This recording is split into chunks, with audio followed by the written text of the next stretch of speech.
जय श्री कृष्ण। साधु समागम सत्य करी, करे कलंक बिछोह, परशुराम पारस परसी, भयो कनक ज्यों लोह।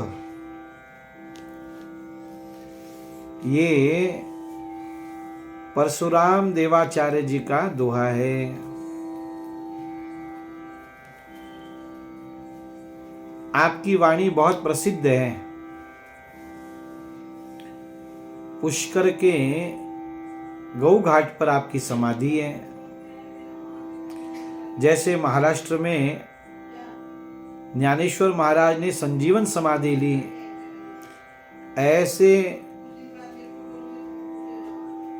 परशुराम देवाचार्य जी ने जीवंत समाधि ली, संजीवन समाधि।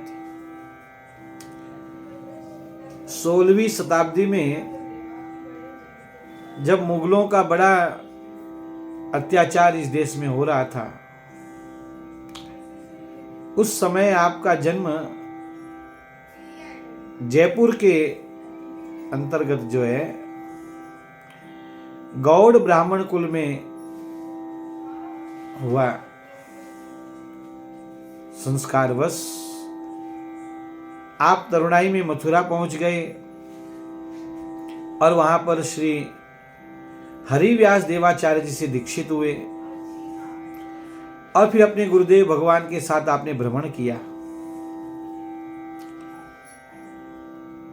एक जगह पर एक फकीर तंत्र मंत्र से हिंदुओं को स्तब्धित कर देता, अचंभित कर देता और कहता तुम्हारे धर्म में कुछ नहीं रखा है, और उनको जबरदस्ती यवन बनाता। ये बात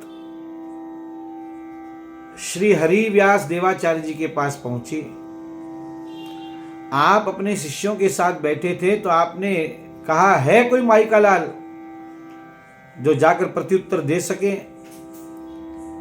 श्री परशुराम देवाचार्य जी ने हाथ खड़ा किया और आप उस फकीर के जगह पर गए। देखा तो वो था नहीं, तो उसके सब तोड़फोड़ करके वहां पे सब गिरा दिया। उसका जो भी कुछ था वहां पे एक छोटी सी कुटिया बनाई और वही धूनी रमा ली आपने। देखो, जीवन में ज्यादा सहिष्णु होना अच्छा नहीं है। हाँ, जब धर्म की बात होती है तो आदमी ने मुखर होना ही चाहिए। हो जाएगा, देख लेंगे, कर लेंगे, ऐसे नहीं चलता। आप आचार्य हैं, सब तोड़फोड़ करवा दिया आपने और धुनी रमाकर बैठ गए। फकीर आया, मारने को उतरा, आपने उस फकीर को वहीं पर स्तब्ध कर दिया। चरणों में आकर गिरा, क्षमा याचना की। आचार्य ने कहा तुमने बहुत पाप किए हैं, चले जाओ यहां से अब। वो वहां से चला गया। वो स्थान परशुरामपुरी के नाम से प्रसिद्ध हुआ। राजा को मालूम पड़ा, राजा आया,